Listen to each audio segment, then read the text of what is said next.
there in the morning, and the weather is cloudy. And it's cool, so it's not hot, which is good.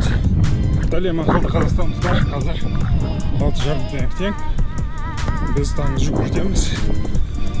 Күн ыстық емес, бірақ өткен аптада қатты ыстық болды.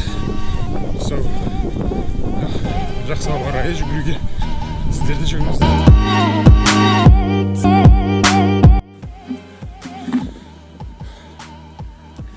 So we still continue to run. It's been just 15 minutes. Батарейка села. Біз аптасына 2 рет жүгіруге тырысамыз.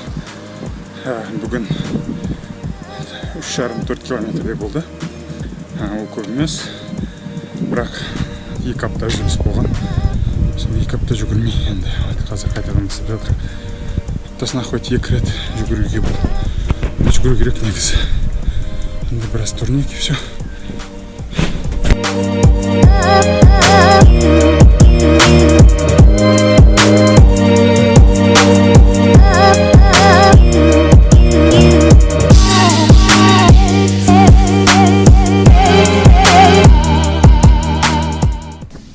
Вот сонымен біздің жаттығу бітті.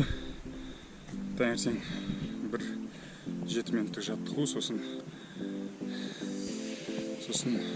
4 километрлік жүгіру, турник, барлығы 35 минут уақытымды алды. Жаман емес деп ойлаймын.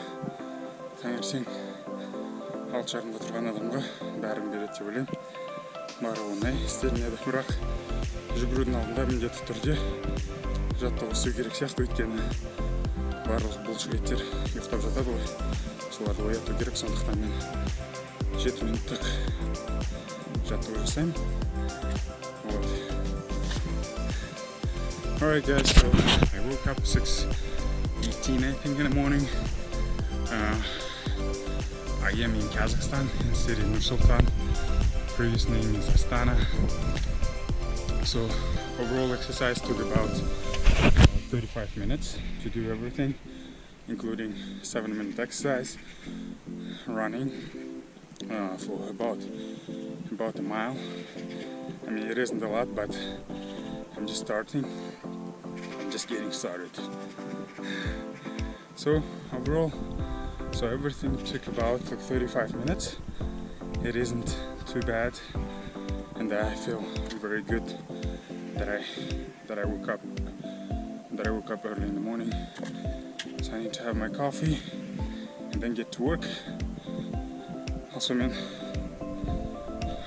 кофе сосын жұмыс. Келесі.